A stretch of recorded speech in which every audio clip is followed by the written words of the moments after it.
very strange to me. I'm sorry. There's a fashion editorial here. I shouldn't have been talking about that. Nixon would have never worn a jacket like this. We know that, right? We were talking about the moratorium, and I think the most poignant protest occurred in Washington, D.C. Benjamin Spock, Coretta Scott King, who was the widow of Martin Luther King, and others led a candlelight march on the White House. And if you've ever seen photos of this on TV, it's really powerful. Just a dark night with candle, you know, like several tens of thousands of people carrying candles in this vigil, very silent, quiet vigil. What also is really telling here is that the type of people participating in these anti-war protests expands now. And there's a book by Tom Wells called The War Within, which really goes into some good detail on this. It's not just kind of, you know, the typical long-haired campus student the media would stereotype. For example, in the moratorium in Washington, D.C., John Laird participates. His father is Melvin Laird, who was Nixon's Secretary of Defense. Antonia Lake is there. Her husband is Tony Lake, who is Kissinger's aide. He's in the Clinton administration now.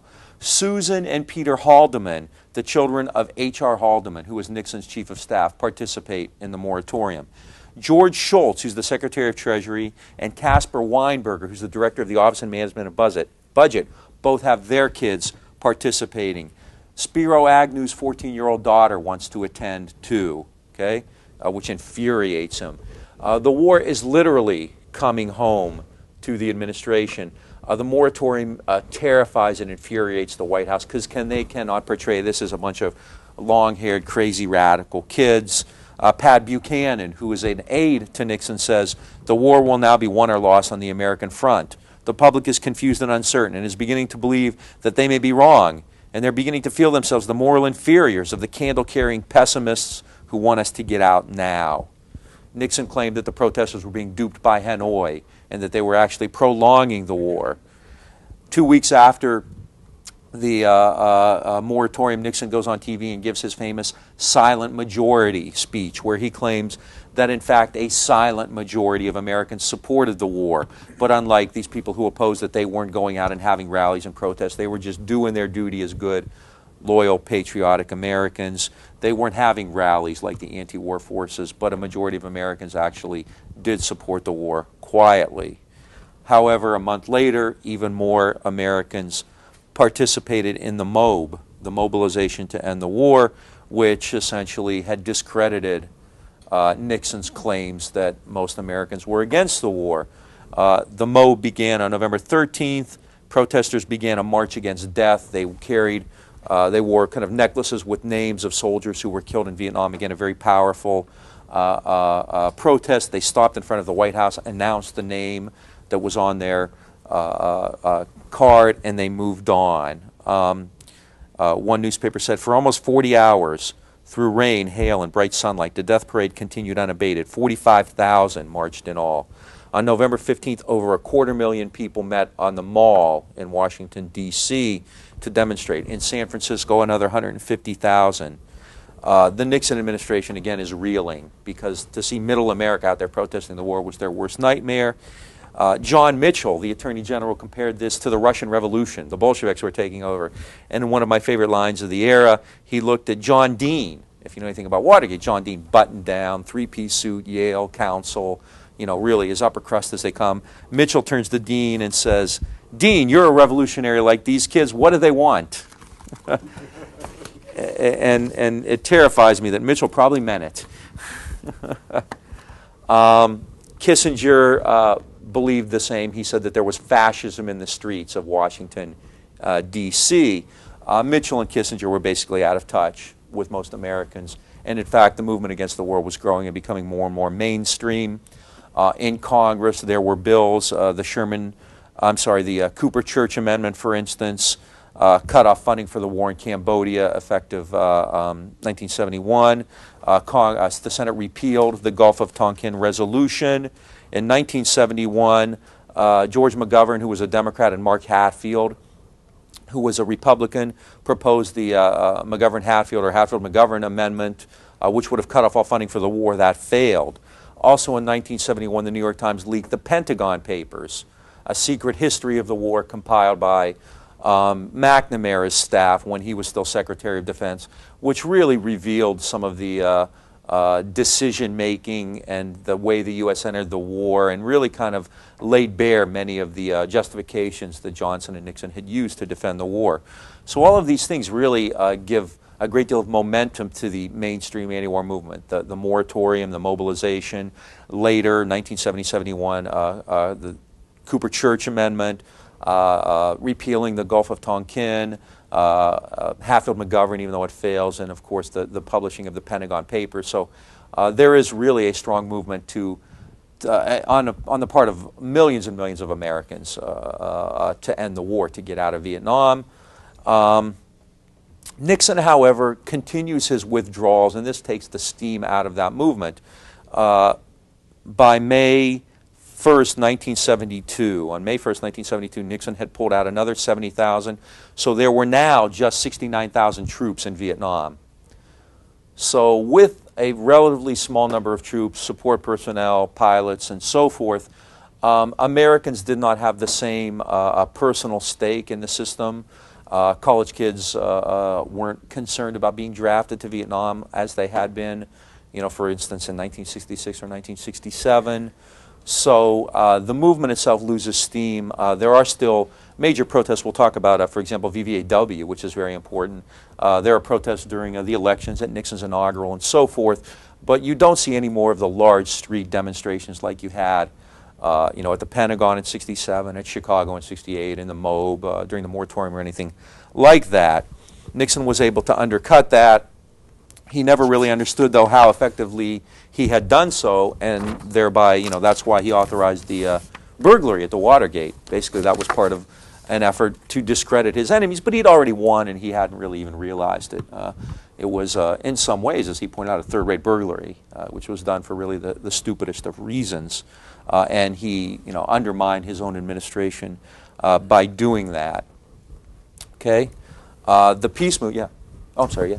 Yeah, I was just wanted to just toss in a piece of my own personal experience here again. You know, last week I mentioned how I was on campus after the invasion of Cambodia and was part of those protests. But technically, I should still have been in high school. That year, I had been kicked out of high school in the fall following the October 15th moratorium. We organized a protest on the campus of the high school I was at in Anaheim, California, and the local newspaper wrote a editorial about communist infiltration into the high school, and I sent them a letter back saying that I was not a communist. I had never met a communist, you know, and this led to a series of confrontations with the school administrators, by which I was kicked out of high school. And what I was able to do was to start college a semester early and get a high school equivalency degree, which is how I wound up on the campus there in the spring of 1970. Ronald Reagan, I'm not sure if it was after Kent State, I'm pretty sure it was, gave a speech where he said, if there's going to be a bloodbath, let it start now. Do you remember that speech? Yeah, that's what was going on there. And I mentioned how the students at UCLA stormed over the San Diego freeway in West Los Angeles and completely disrupted traffic through LA, and for at least a whole day, maybe longer than that. It was that's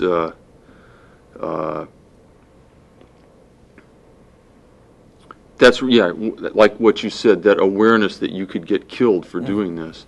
You know, I had been having arguments with my father about this, where he would become violently angry with me, and you know, earlier, and I think a lot of people had that same experience, because his experience of war with World War II was so different than what we were looking at.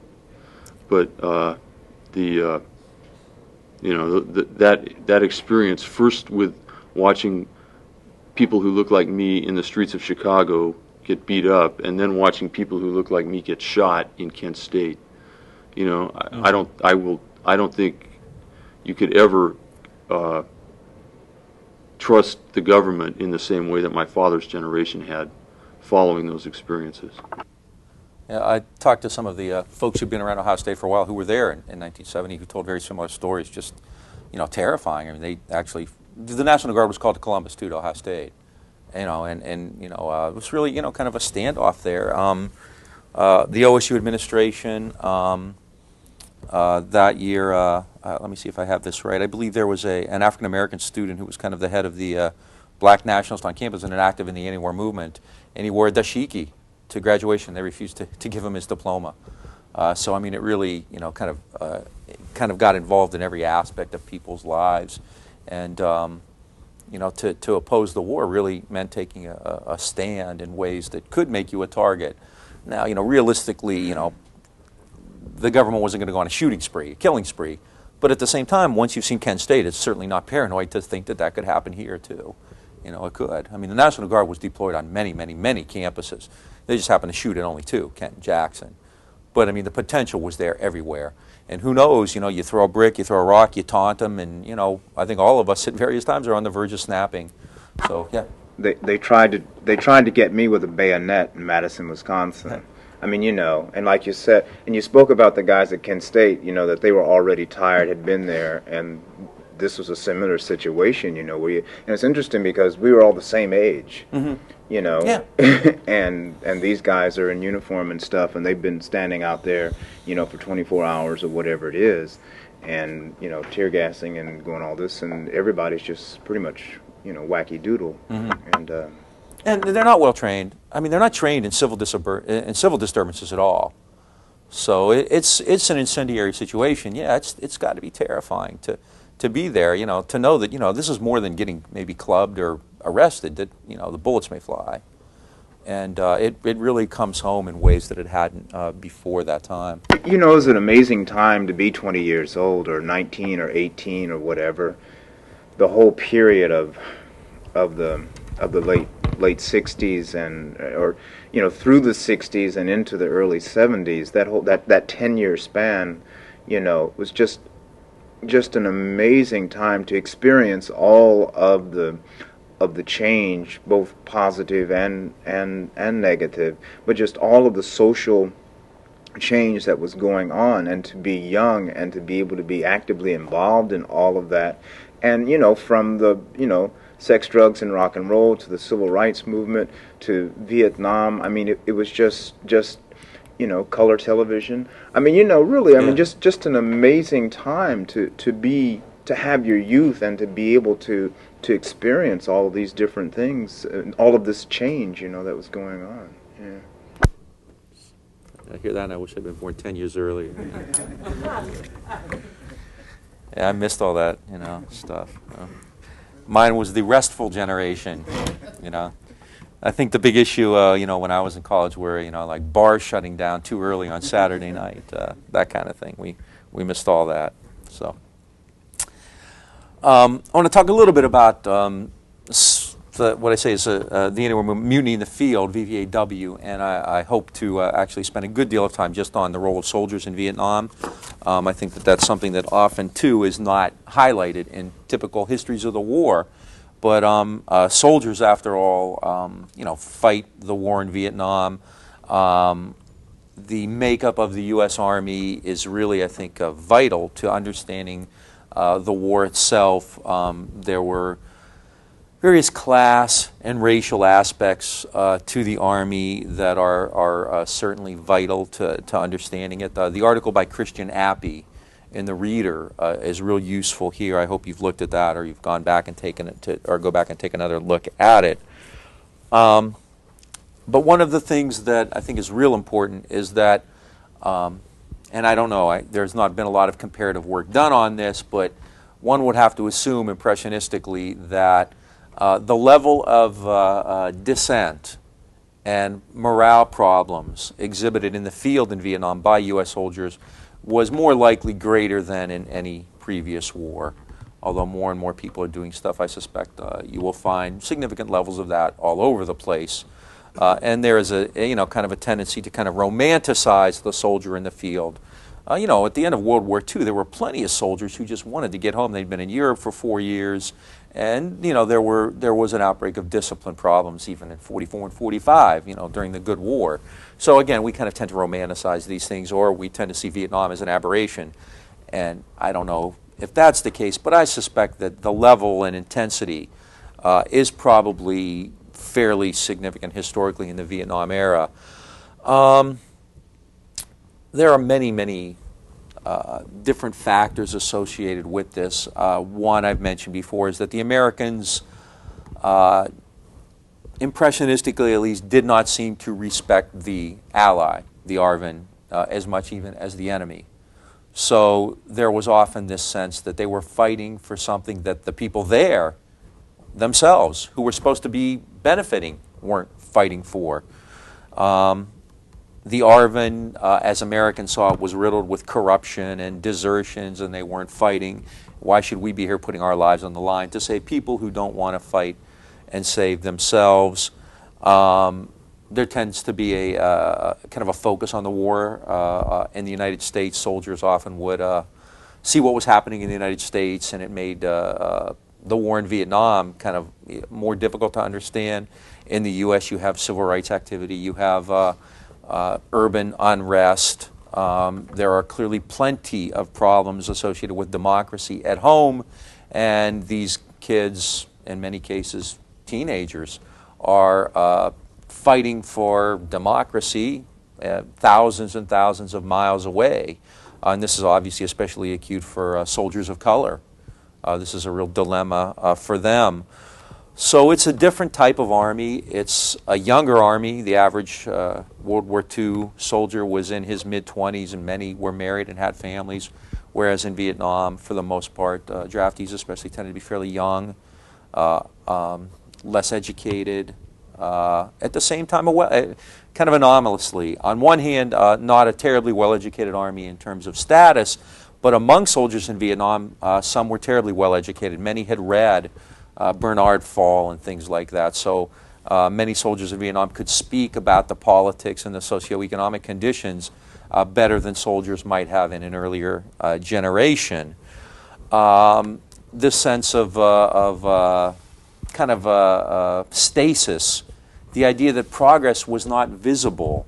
From 1965 on, it wasn't like a war where you can trace conquests and battles and area and things like that. It's a war based on things like body count and whether you shade red or blue or green in a map. There's an excellent movie on this called Go Tell the Spartans. If you haven't seen it, I would recommend it. That's actually my favorite Vietnam movie. One of the first ones made in the mid-'70s with Burt Lancaster.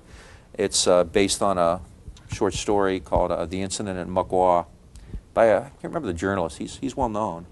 But it's a wonderful movie. Burt Lancaster's really the only actor in it, as I recall, who's really that well known and recognizable. But it really kind of gets at this kind of sense of angst that soldiers have. What are we here for? What's our objective? How do we know what we're doing? How do we know whether we're succeeding? Go Tell the Spartans. It's I think real good at getting at this. And I'm not trying to substitute film for historical inquiry, but it's a nice way to supplement it. Okay. Because of all these things, because of this sense of angst and these problems, you had problems with discipline breakdown and and morale that probably were greater than in previous wars. One of the favorite sayings that in Vietnam, when somebody was getting hassled, was basically, "Screw you! What are you going to do? Send me to Nam?" And that was actually co-opted at home. It's kind of interesting, too, to see the way kind of vets and soldiers were kind of brought in and commodified and co-opted at home. So hippies would start wearing, like, vets' uniforms and say stuff like, "What are you going to do? Send me to Nam?" and so forth. So there was this carryover.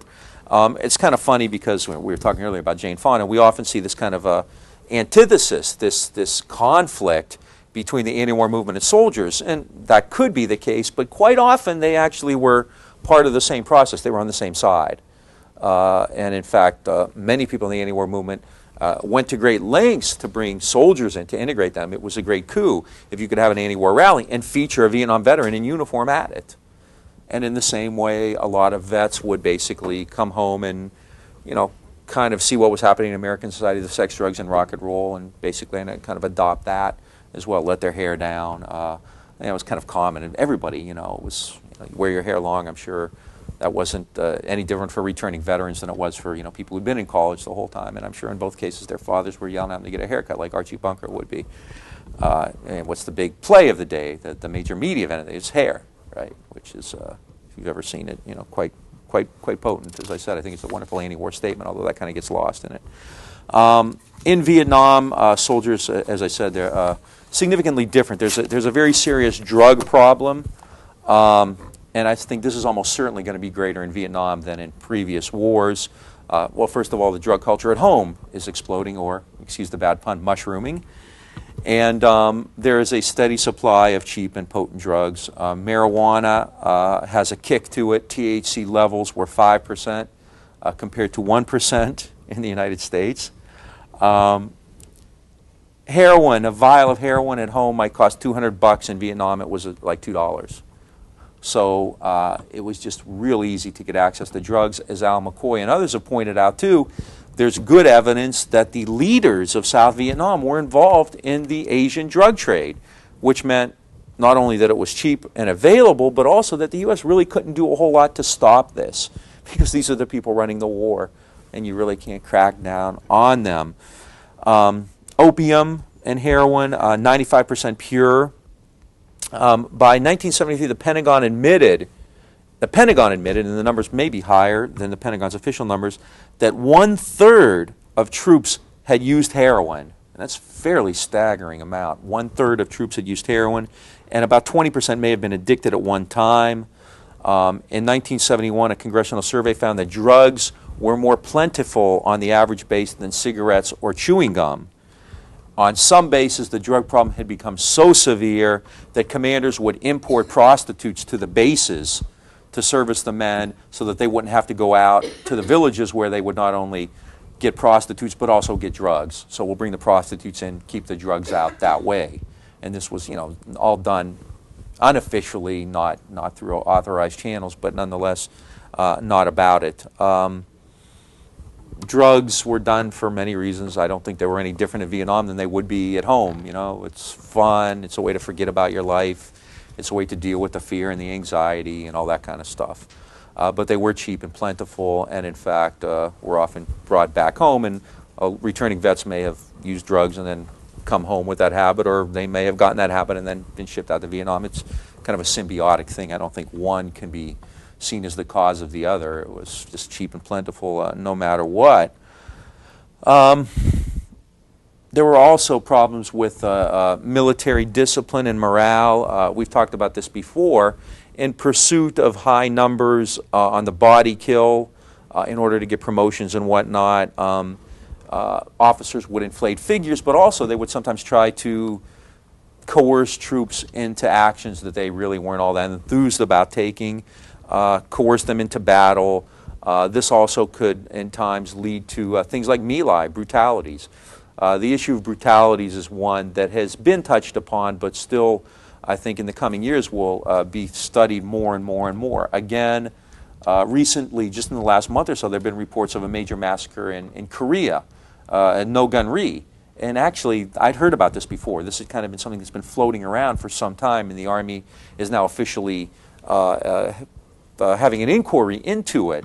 So again, the type of massacres that occurred in My Lai probably are not an aberration, but when you juxtapose those against the whole concept that we Americans were there fighting the good fight, we were there on the side of freedom and democracy, and in fact they're engaging in this type of brutality, it really does require then a great deal of thought about what this all meant.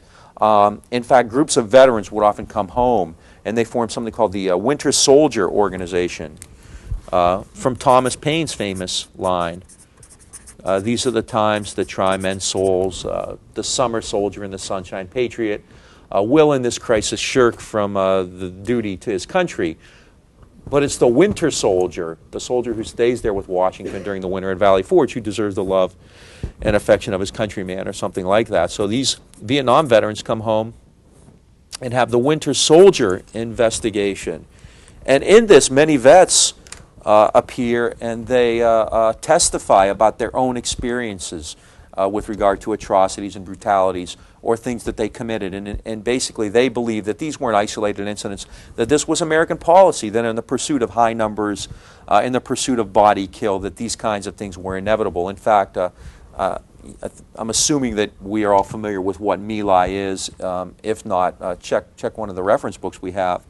My Lai was the most, in terms of numbers, the greatest atrocity during the war. American troops led by Lieutenant William Calley went into the village of My Lai and in one morning massacred about 400 to 500 Vietnamese women, children. The entire village was decimated, killed at close range. Women were raped and then murdered. Just a total brutality conducted by Charlie Company. And as somebody pointed out on the email, it was also an American, Hugh Thompson, who actually, an American, was he a gunnery sergeant? He was the pilot. Yeah, but he was... He had a gunnery sergeant with him. No, I thought Thompson was the gunnery sergeant, wasn't he? I don't think Thompson was a pilot. But at any rate, Thompson himself basically had American troops stand in between Calley's people and those Vietnamese peasants who were still alive. And basically, Thompson gave orders to shoot Calley's people if they continued the massacre. It's incredibly powerful. I'm surprised it's never been made into like a made-for-TV movie or something like that because it has all the elements in it. But it's incredibly powerful. But before going out on maneuvers that day, Calley's superiors had basically told him to shoot anything that moves. And again, this is part of the whole idea. You know, I need to get promoted. I need to get these big kill numbers. This is the way the war was being run. It was also a war in which children of privilege often got off, didn't see combat and didn't suffer the same type of casualties or make the same kind of sacrifices that working class kids did. Between 1965 and 72, there were 27,000 Army personnel killed in Vietnam. Of that, 3,200 of the 27,000 were officers. Of the 43,000 Americans with the rank of major or higher, 200, mostly majors, died in Vietnam. So it was not a war in which officers took a lot of hits. Among frontline officers, most were ROTC products, but enrollment, as I said, had dropped. Wow, the number's even bigger than I thought, from 231,000 to 73,000 between 65 and 72. There was also a correlation in Vietnam between status and education and your chances of surviving. Draftees were likelier to get killed or wounded than enlisted men. Soldiers without a high school diploma suffered casualty rates 3 times higher than those who had a high school diploma. Young men with families, from families with incomes in the $4,000 to $7,000 a year range were 3 times more likely to die or be wounded than those with incomes over $17,000. And I think these numbers do come from Christian Appy's work. African American casualty rates were higher. Between 65 and 68, they were almost double the African American population. Whereas the African American population was about 12 or 13%, casualty rates were actually 25%. One out of every 4 American soldiers in Vietnam hurt or killed was black.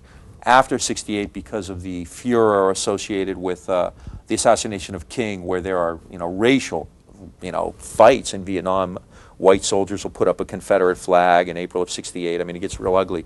At that point, the Army took really aggressive action, and so by the end of the war, the numbers were down considerably more in line with population. For Hispanics, the number of casualties was higher than the population as a whole. And again, the numbers on that I've seen are all over the place, but they're significantly higher as well.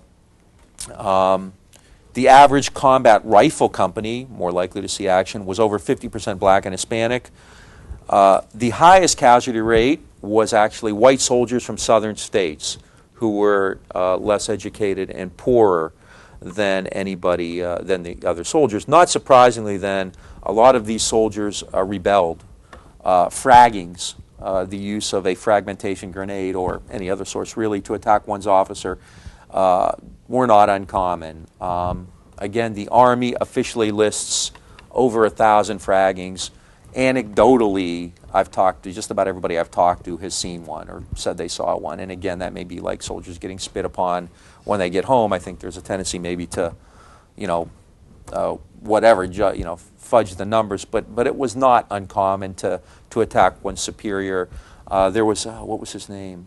General, it was like, starts with a Z, Zayas or something like that. There was a $10,000 bounty on one general's head because he was considered particularly odious in this regard, that he was sending troops into battle and they were getting decimated. So it wasn't unusual to have, you know, an officer who was seen as being particularly aggressive, kind of a, you know, Dr. Strangelove or a Rambo type, have a bounty on his head. And again, that's something that would be fascinating. The number of discipline problems was quite significant in Vietnam, statistically. There were some estimates that over 2,000 fraggings were committed and over 100 U.S. officers were killed. Hundreds of thousands of soldiers received less than dishonorable discharge. Probably the biggest group to come out of this was VVAW. VVAW stands for Vietnam Veterans Against the War.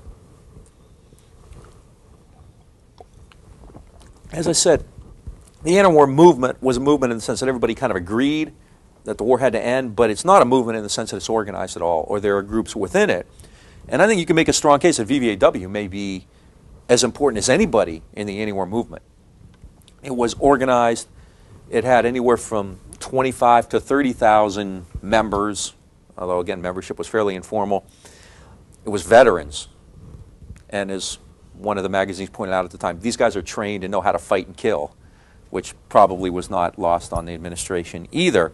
VVAW was part of a broader GI movement. A lot of soldiers, active duty and veterans, opposed the war in Vietnam. Every base had a coffee house on it, and it was not unusual for these coffee houses to become the centers of anti-war activity. The Oleo Strut in Fort Hood may have been the best known. Often they would have their own newspapers. I forget what the Fort Hood paper was called. It was an underground newspaper full of anti-war stories on it, written by soldiers, active duty soldiers. Coffee houses tended to be kind of the center of the anti-war movement. A lot of entertainers, the aforementioned Jane Fonda, Donald Sutherland, John Savage, I mean a bunch of people, all the names of course are flying by me now, participated in the coffee house movement. They would go around the country from coffee house to coffee house performing, doing anti-war skits and things like that. They often called it, for a while it was called the FTA tour. The F of course standing for Free the Army rather than any other obscene word that F might stand for. Soldiers often would have a peace sign or FTA, which of course stood for Fuck the Army, written on their helmet. Resistance could be a little more serious and overt than that. There was essentially a mutiny on the USS Kitty Hawk, a naval ship, basically refusing to, soldiers there basically mutiny, refused to sail out for Vietnam. They also had an anti-war newspaper on the ship called the Kitty Litter. On another Navy ship, on other Navy ships, sailors sabotaged radar and gears when they were deploying to Indochina. In November of 1972, aboard the Constellation, the USS Constellation, one of the greatest mutinies in U.S. naval history occurred.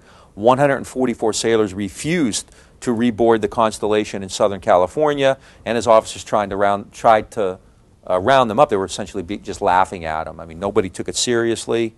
Amid these kinds of problems within the military, Robert Heinel, Colonel Robert Heinel, who was a respected military officer, wrote an article called The Collapse of the Armed Forces, and he concluded by quoting Pogo, "We have met the enemy and he is us." Basically that fighting Vietnamese had become secondary to the war within the military.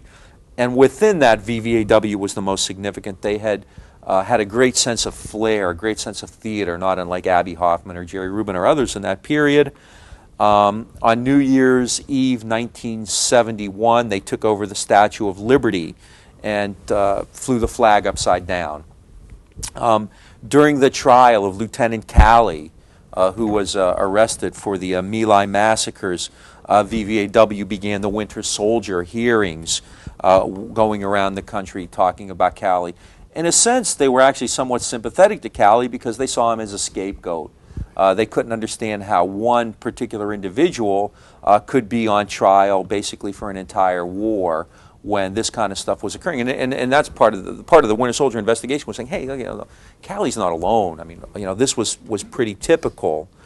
In fact, James Gavin, a retired general at the time, thought that he wrote that it's tragic that they're court-martialing Calley when all these Air Force pilots and Air Force bombers are, you know, eating, you know, steak dinners at home after they drop their payload. So there was a great deal of debate within the military, and people tend to see Calley as a scapegoat. I mean, Calley was the only one, you know, convicted for My Lai, which kind of implies that he acted unilaterally on his own and nobody else bore responsibility for it. And I think if you talk to most military men in the chain of command at the time, they found that repugnant as well, that they believed that the buck should have stopped a lot further up, a lot higher up than Calley, and VVAW was part of that. VVAW went around the country testifying about this. The FBI ranked them as the third most subversive group in the country, behind the Weathermen, the Weather Underground, and the Black Panthers. And they played it up. They wore their uniforms. They would go to anti-war rallies. They would talk fairly violently, and they were trained. I mean, in that sense, you know, they were more dangerous than the Weather Underground or the Black Panthers. These guys knew how to handle weapons. They had some sense of military discipline. For anti-war people, they were a gift from heaven. You know, tens of thousands of vets who were ready to integrate themselves into the anti-war movement. At any rally of the day, you could almost guarantee that vets would be at the forefront.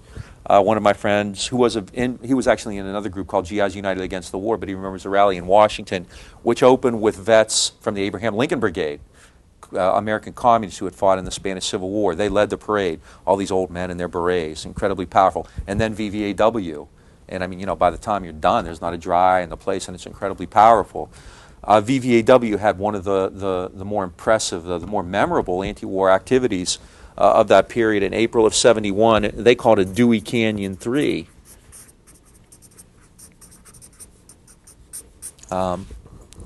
Actually, the invasion of Laos that I had mentioned was actually Dewey Canyon 2.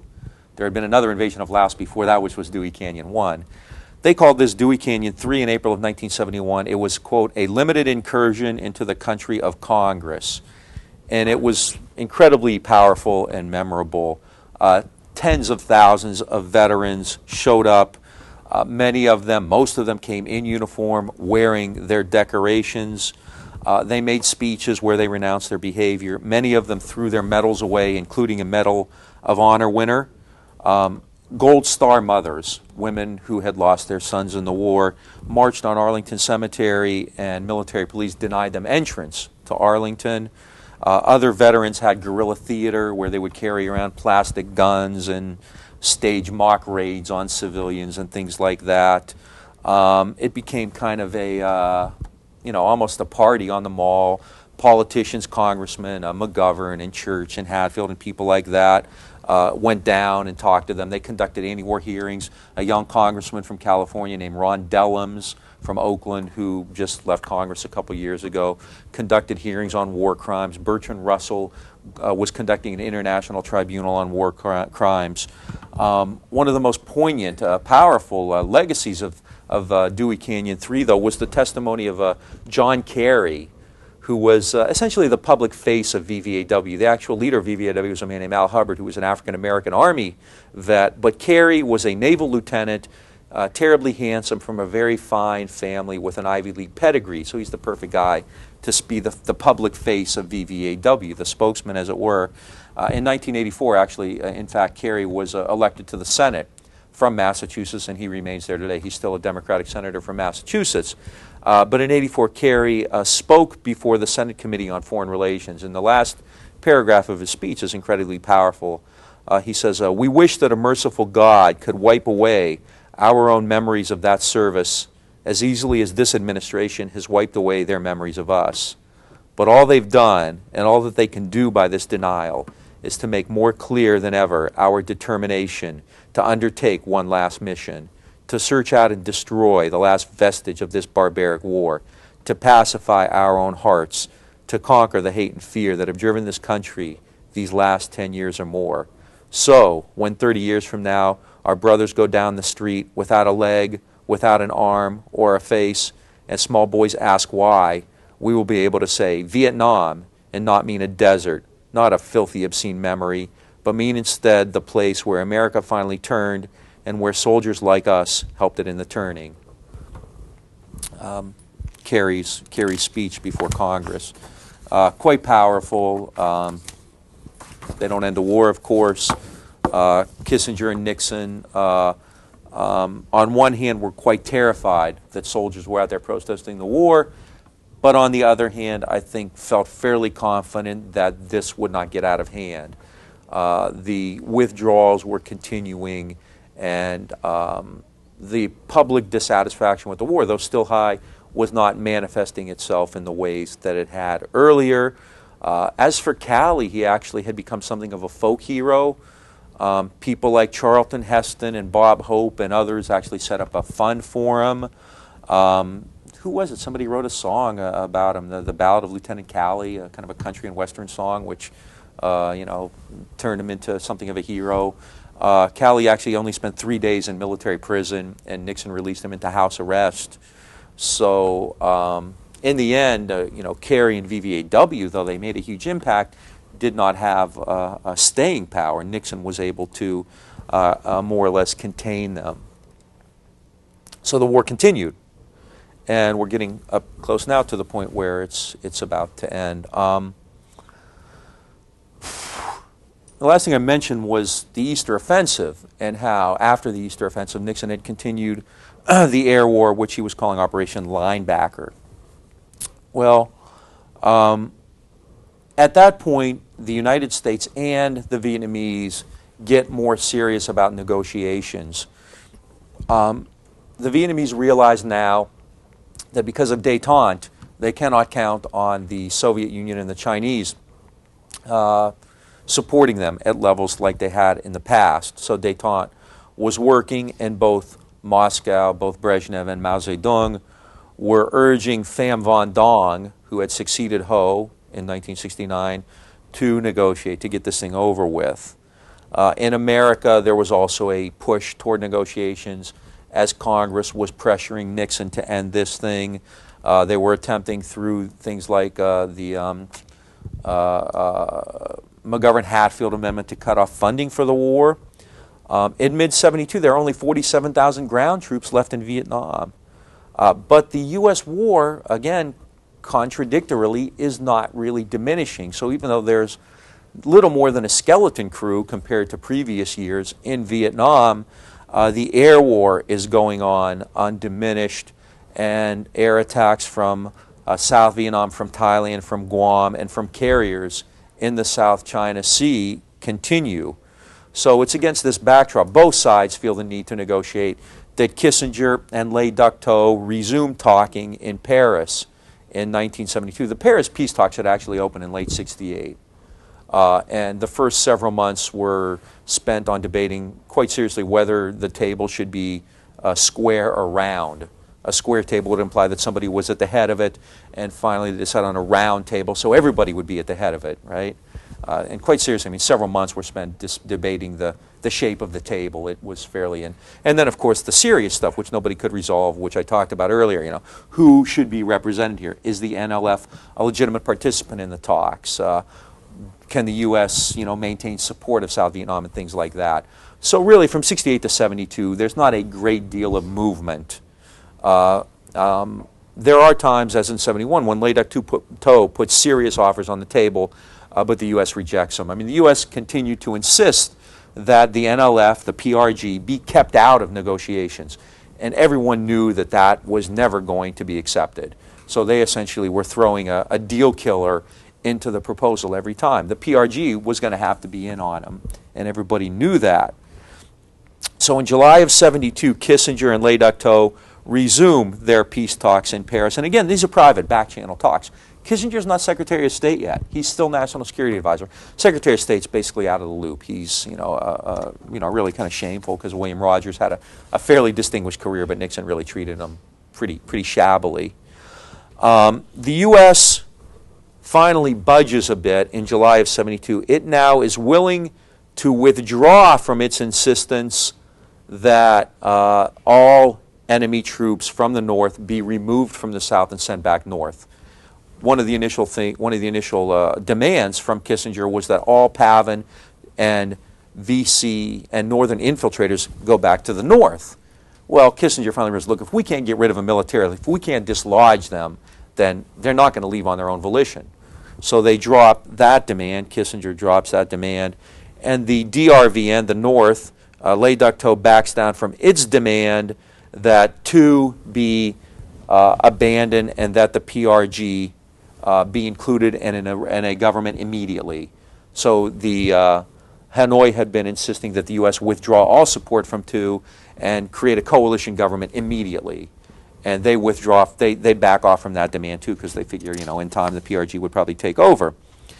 In October of '72, and remember the American presidential elections were just a month away, the Watergate break-in has actually already occurred, Le Duc Tho offered Kissinger a 9-point proposal, which was the most serious and detailed offer that Le Duc Tho had made. It called for the removal of Nguyen Van Thu and the establishment of a coalition government. It said that Hanoi was willing to accept a ceasefire prior to the political settlement. In other words, they would quit fighting and then they would figure out how to deal with it. It called for the removal of all foreign, meaning American troops, and it wanted to limit military aid only to the replacement of used supplies. Details not necessarily. I think Marilyn Young actually covers this stuff fairly well too, so if you want the details of the negotiations, you could probably get that out of her book.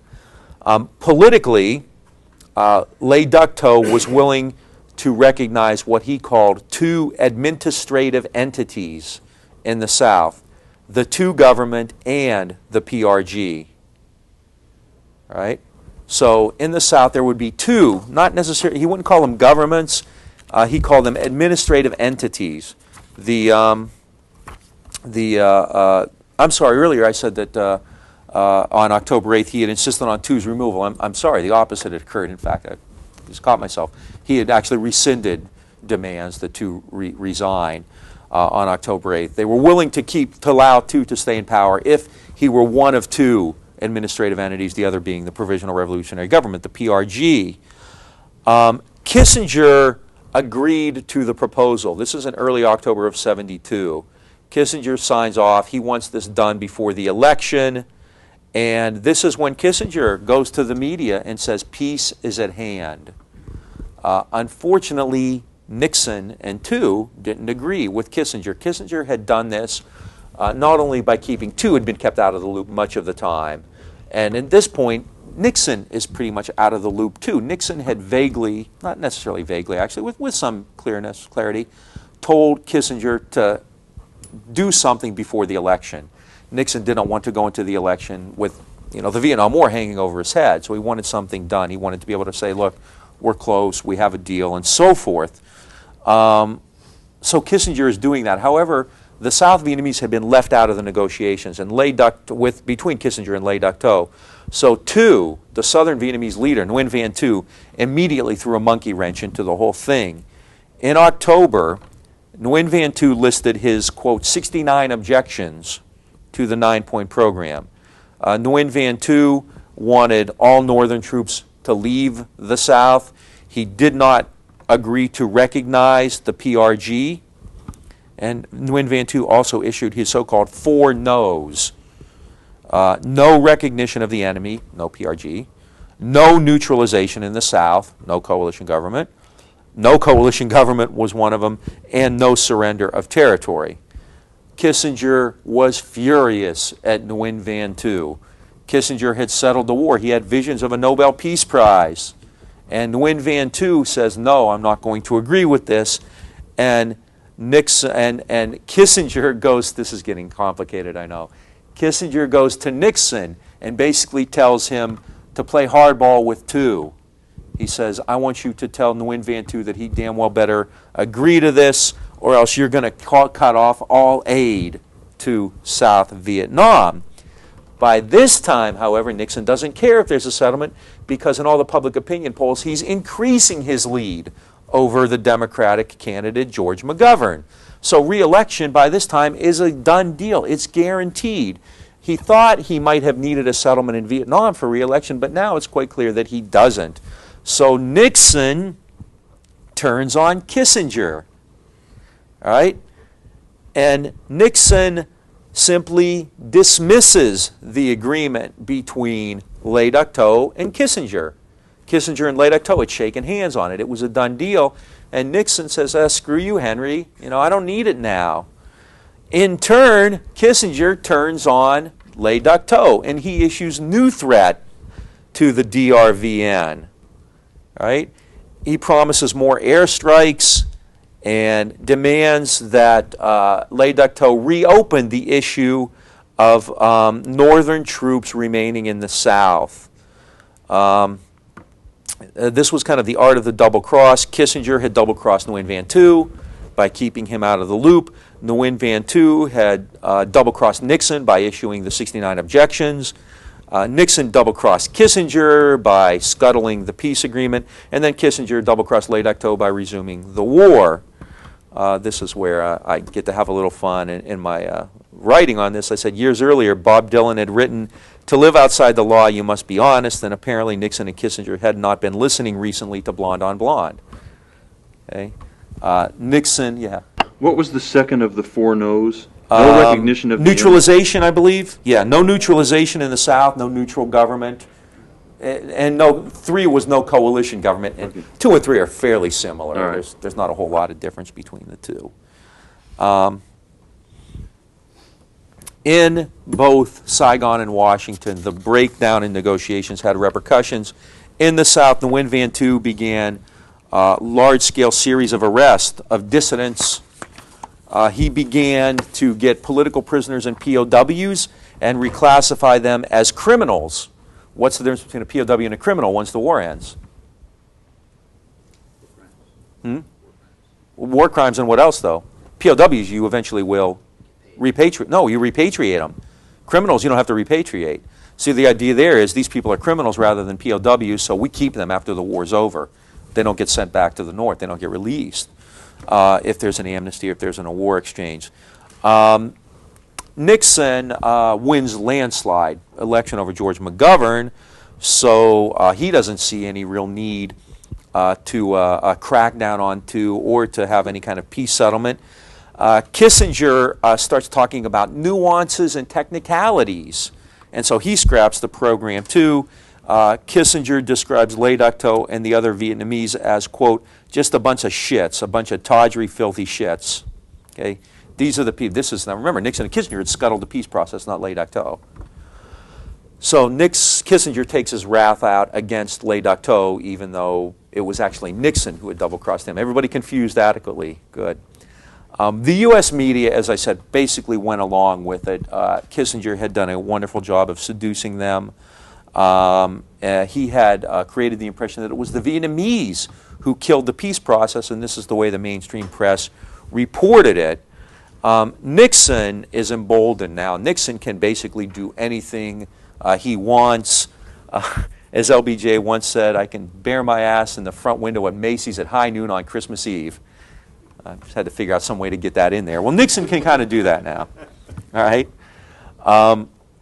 Nixon decided to play madman again, and in December of '72, he unleashes Linebacker 2, better known as the Christmas bombings. And these two are very controversial as to what the impact was. Again, official military and government histories often say that this is what ended the war. In fact, I think there's another way to look at it. Linebacker 2, the Christmas bombings. They began on December 18th and they lasted until December 29th, 11 days. This was an incredibly devastating display of American power. Fighters, F-105s, F-4s, F-111s, and over 200 B-52s flew round-the-clock missions for 11 days. One of Kissinger's aides, Roger Morris, called it calculated barbarism. Air Force TAC aircraft flew over 1,000 sorties, over 100 a day. B-52s, another 750 sorties, about 75 a day. They dropped a combined total of over 40,000 tons of bombs, hitting virtually every military and communications facility, docks, shipyards, workplaces, and the biggest hospital in North Vietnam. The B-52s in some places left craters 50 feet in diameter. Even though the northern Vietnamese by this time were well prepared for the B-52 attacks, about 2,000 civilians were killed nonetheless. Linebacker 2 caused significant and serious damage in North Vietnam. And again, that's something, you know, we can't stress enough. North Vietnam was ravaged as a result of the American air war. The North Vietnamese, by the time the war was over, lost probably, in terms of having killed, actually had killed probably twice as many people, mostly civilian, as South Vietnam and the U.S. did. So North Vietnam took huge hits, suffered intensive and extensive damage during the Christmas bombings, but at a great cost as well. The North Vietnamese had a very impressive anti-aircraft capability. They had over 1,000 surface-to-air missiles, SAMs, mostly gotten from the USSR. And during the Christmas bombings, during that 11-day period alone, they downed over 20 tactical aircraft and 15 B-52s. Hanoi claimed to have shot down 34 B-52s, not the 15. And some Pentagon officials privately admitted that, in fact, there were more than 15 shot down. So the cost is clearly in the billions of dollars for this mission.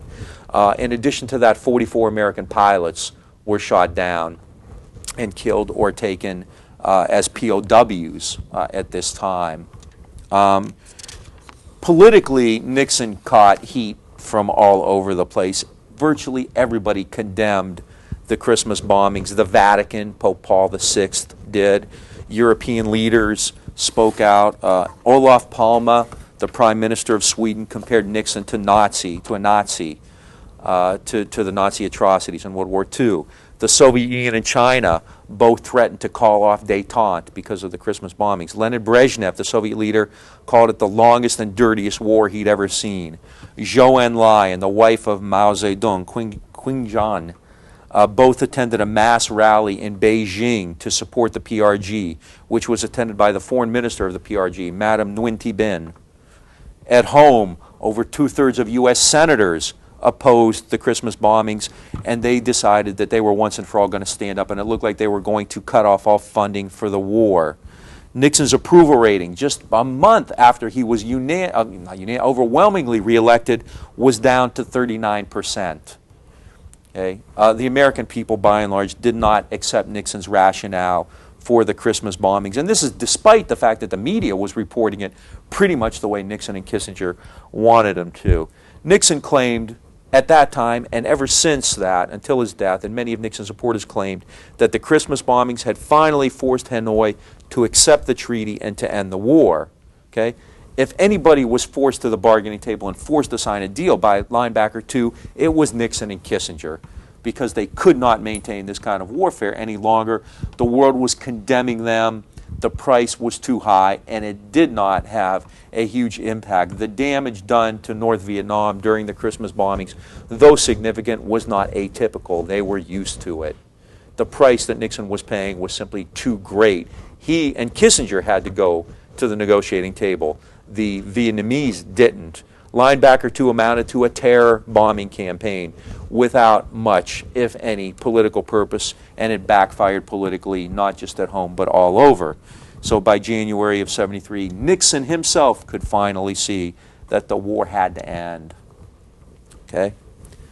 And this leads then to the ultimate peace treaty. You have a question? Oh, okay.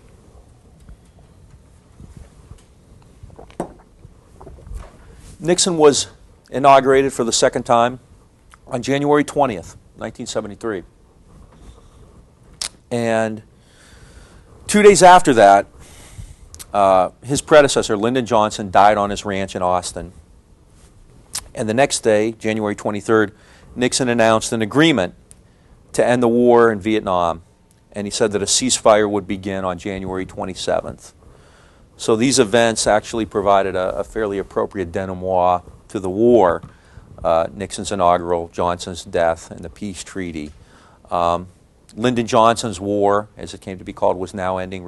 Nixon's war was now ending. Nixon, like a tragic Greek figure, was heading toward his downfall. Watergate would dominate American discourse really within just a few months. And just a little over a year and a half after Nixon's second inaugural, he would become the only American president to resign because of the disgrace of Watergate.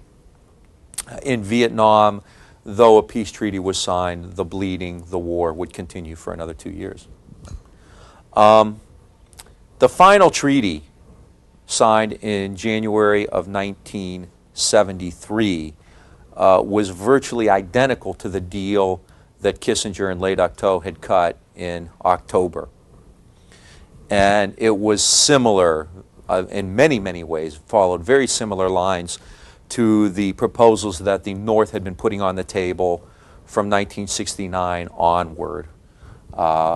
It's not too far-fetched to suggest that this deal could have been cut 3.5 years earlier. That's not, you know, it's ahistorical, it's counterfactual, but on the other hand, it's not outrageous to suggest that.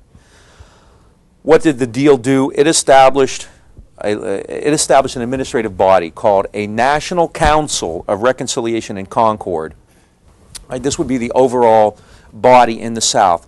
The PRG would be represented on this council to determine how to deal with South Vietnam. It created a temporary demilitarized zone. It allowed northern personnel, northern Vietnamese, to remain in the South. And I mean, that was simply an acknowledgement of reality. They weren't going anywhere. If you couldn't have gotten rid of them, you've been fighting from 1965 to 72, and if you can't get rid of them by fighting, they're not going to leave by invitation. Okay, so that's just an admission of that's a recognition of reality. But U.S. troops have to depart in total, and it provided that all POWs be returned to their homeland. Nixon claimed that this was peace with honor. Kissinger and Le Duc Tho were awarded the Nobel Peace Prize, and Le Duc Tho refused it. Of course, maybe it was, you know, kind of communist showing off for the world, but at the same time, Le Duc Tho said that he was embarrassed to call this peace after all the years of bloodshed and everything else. Kissinger endorsed the check and stashed it away. I always think of the last line in Harry Chapin's song about the taxi driver. You know, another man might have been angry, another man might have been hurt. I took the 20 and stashed it into my shirt. That's kind of Kissinger getting the Nobel Peace Prize. And if Henry ever sees this tape, he's going to be mad at me. You know, he's probably cancel our next tennis date. Basically, the peace treaty was, again, a recognition that the U.S. could not win the war.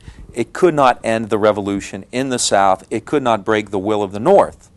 And as I think Frank Snepp is on to something, this essentially was a way to find a decent interval, a way to buy time, to help prolong the war a bit more, but get out so that you're not there when things really fall apart. Nguyen Van Thu, the Southern Vietnamese leader, was not terribly happy with the settlement. The recognition of the PRG, the Provisional Revolutionary Government, the NLF, and the presence, the continued presence of northern troops, put his government in a precarious condition. Nixon had to force to sign the treaty, and he did so by promising him, off the record confidentially, that the U.S. would continue to support the RVN. Hanoi, which had wanted to finally get what it thought it had gotten in '54, which was reunification, had rescinded that demand. They had earlier wanted Thu's removal. They rescinded that, and they agreed to having the PRG represented on this Committee of Reconciliation. Also got a secret promise from Nixon that he would pay them $3.5 billion in reparation. This was a secret codicil. This is reprinted in your reader. I made sure that one was in there because quite often when I say this, people say, "Oh, no way." So, yeah, there's documents on it. No. So they're there.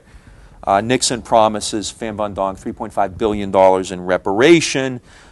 These agreements, these secret codicils, kind of whispering in Thu's ear, "I'm going to keep supporting you," whispering to the North, "I'm going to give you $3.5 billion, really don't accomplish an end to the war. They do not in any way at all bring peace to Vietnam. To call this a peace treaty is absurd because the war and the bloodshed continued at the same rates, if not even higher rates. After that, critics like Frank Snepp said the U.S. was looking for a way to remove forces and allow a decent interval before South Vietnam inevitably fell. And in fact, from Tet 68 on, there wasn't real hope that the war could be won otherwise. During that first Nixon administration, January 20th, 69 to January 23rd, 73, the war in Vietnam continued, and over 15,000 Americans died in Vietnam. Over 100,000 South Vietnamese and over 500,000 Northern Vietnamese perished as well. Okay, this was as of early 1973 during the peace treaty. But as I said, the peace treaty did not in any meaningful way end the war. The war continued. The ink was barely dry on the treaty when it was violated. After initialing it, Nguyen Van Tu, the leader of the RVN, who was confident of Nixon's continued support, told RVN troops, if a communist comes into your village, shoot him in the head immediately. Somebody who is talking in a communist tone should be immediately killed. These are the orders that Tu gives to the RVN. In March of 1975, just as ZM had formed the Can Lo Party, Nguyen Van Tu established the Dan Chu, or the Democracy Party.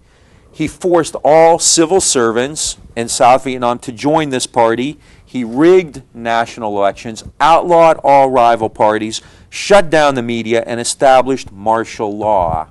It is a police state. Contrary to the agreement reached in Paris, Nguyen Van Tu refused to allow the PRG any role at all in Southern politics, and in fact began a large-scale repression of PRG supporters because they were talking in a communist tone, and they were to be immediately shot in the head and so forth. Militarily, the RVN, because it continued to get funding from Nixon, could maintain its base of over 1 million troops. It was the fourth largest army in the world in 1973. It was much larger than the Northern Army, than the PAVN. It had a sizable air force, and the PAVN didn't have an air force. And the RVN continued to be used in PRG resettlement zones. There were areas which were designated as PRG resettlement zones. They were supposed to go there. These are supposed to be demilitarized. The RVN continues to attack these zones. And in fact, there was a joint military commission which was out there trying to map each side's zones to figure out who belonged where, and Tu would even have the army attack this neutral party of observers who were trying to figure out where and what went where. All right. Nguyen Van Tu never liked the treaty. He did not like the fact that Northern troops remained in the South, so he never felt obligated to maintain the peace treaty. And he basically understood that Nixon was going to keep the money and the goods flowing. All right. However, Nixon, because Watergate is heating up, does not have the same leverage, the same flexibility that he once had. Indochina is falling apart. Vietnam is falling apart. Inflation rates are up to 90%. The Buddhists are still in the streets demonstrating against the government. The RVN is suffering desertion rates greater than it had been at any time. As I said, the population of Saigon is up to over 4 million from a base of 1 million just a little bit before that. Black market is thriving. Brothels were everywhere. A young woman could make more money in 1 month as a prostitute than her entire family would make in a full year on the farm. Drugs were everywhere to be found. The enemy had infiltrated every level of Southern Vietnamese society. Con men were making the situation worse. There was a thriving black market in American military goods, American air conditioners, American beer, American, you name it. It could be had on the black market. Over $3 billion in American aid had continued to flow into Nguyen Van Tu's purse in 1973 and 74, and even with that, the war continued to go badly. When the war ended, Nguyen Van Tu and Nguyen Cao Ky both left Vietnam with huge personal fortunes. There were stories of Ky taking as much gold bullion as he could onto his plane as he bolted out of Saigon. The 1973 peace accords thus do not end the war in Vietnam, nor do they end the fighting in the neighboring countries of Laos and Cambodia. In fact, the 73 peace accords did not speak about Laos and Cambodia. They only referred to the situation in Vietnam. In Laos, the U.S. had dropped by 1973 over 1 million tons of bombs, and the U.S. had vowed to defend the government against the Pathet Lao, and essentially a skeleton grew. A small number of American troops remained there into 1974. This is in Laos. In April of 74, however, the Laotian various groups in Laos, the Laotian political groups got together and formed a coalition government. And although the United States continued to try to defeat the Pathet Lao, by early 75 they could no longer hold out, and the Pathet Lao took over in 1975. Basically all of the political factions in Laos, in Vientiane, the capital, told the U.S. to butt out, and Laos was lost. In Cambodia, the situation continued just as it had in Laos, and again, as before, at a more intensified and a more violent level. In January of 73, when the peace treaty was signed, Nixon said that both the United States and Lon Nol would discontinue its attacks on the Khmer Rouge, but it would resume them if the Khmer Rouge did not obey this ceasefire. The Khmer Rouge did not trust Kissinger, which was understandable. The Khmer Rouge did not trust their allies, their so-called allies in North Vietnam. Pham Van Dong and Pol Pot did not get along, and the Vietnamese and Cambodian communists always saw each other as enemies. The Cambodians believed that the Vietnamese were imperialists who were going to take over all of Indochina, not just North and South Vietnam. And in addition to that, so the Khmer Rouge doesn't trust Kissinger, they don't trust the Vietnamese, and they understand how weak Lon Nol is, so they continue their struggle. Because of that, in February of 73, Nixon and Kissinger reopen the air war in Cambodia, as William Shawcross, who's written about this the most extensively, said, with greater intensity than ever before. Within a few months, this is Shawcross, an enormous new aerial campaign had destroyed the old Cambodia forever. Now, up to January 73, the U.S. had always justified the war in Cambodia. How? As a way to stop the flow, cut off the Ho Chi Minh Trail, stop the interdiction, stop the use of it as sanctuary. But with the peace treaty, those reasons now don't matter, right? Because the war in Vietnam has allegedly ended. So Nixon has to come up with a new reason, and he decides that the continued air attacks are necessary to protect Lon Nol's government from being overthrown. And in fact, the guarantee to Lon Nol of continued American support is directly connected to the support the U.S. gave to Nguyen Van Thu in South Vietnam. The United States, remember, is cut out of below the 17th parallel. The U.S. has to leave South Vietnam, right? But by continuing to fight in Cambodia, the U.S. has a presence in Indochina, so that if the situation in South Vietnam becomes dire, the U.S. can basically pop over. It was a way, by fighting in Cambodia, there was a way to keep U.S. power in Indochina to protect the South Vietnamese if they needed it, to serve as a fire hose. That's the term they often used. American troops in Cambodia, American air attacks in Cambodia are a fire hose, so that if South Vietnam begins to burn, we can just shift over. William Colby, who was the director of Central Intelligence at the time, said Cambodia by then was the only game in town. We had to keep an American presence in Indochina, and Cambodia was the place to do it. The impact of the air war after January of 73 was catastrophic. Cambodia became a parking lot. In 1972, B-52 pilots, and all that year, as a total, drops 37,000 tons of bombs on Cambodia. So for 1972, for that whole year, the U.S. dropped 37,000 tons of bombs in Cambodia. In March of 73 alone, 24,000 tons. In April of 73 alone, 35,000 tons. And in May of 73 alone, 36,000 tons. This is from B-52s. In addition to that, fighter pilots were unleashing monthly another 15 to 20,000 tons on Cambodia. At home, Congress finally put its foot down and voted that all American operations had to end in Cambodia by August 15th, 1973. The initial articles of impeachment against Richard Nixon included the secret war in Cambodia as grounds for impeachment. That was later taken out.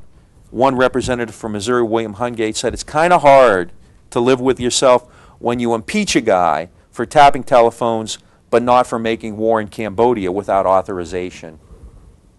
Inside Cambodia, the Khmer Rouge grew stronger as the American attacks continued. And you can see, I think, a fairly clear correlation between the American Air War and Khmer Rouge's success and popularity. As the Americans fought in Cambodia, the Khmer Rouge got stronger, became more popular. By 1974, the Khmer Rouge controlled 80% of the country. Lon Nol's regime was dead in the water. By April of 75, the Khmer Rouge victoriously entered Phnom Penh, the capital, and established what they called Democratic Kampuchea. The Khmer Rouge emerged probably, I would argue, because of, not despite, the American Air War. One scholar, David Chandler, said the American bombing destroyed a good deal of the fabric of pre-war Cambodian society and provided the Khmer Rouge with the psychological ingredients of a violent, vengeful, and unrelenting social revolution. This was to be waged, in their words, by people with empty hands. The party encouraged class war between the base people who had been bombed and the new people who had taken refuge from the bombing and thus had taken sides in Khmer Rouge thinking with the United States. So the American Air War has a direct link to the establishment of the Khmer Rouge and Pol Pot in power. And in power, as I said, Pol Pot decimated huge numbers of Vietnamese. So within barely a decade, two indescribable horrors, the American Air War and the Khmer Rouge, had been unleashed on Cambodia. Okay, and we'll pick up next time.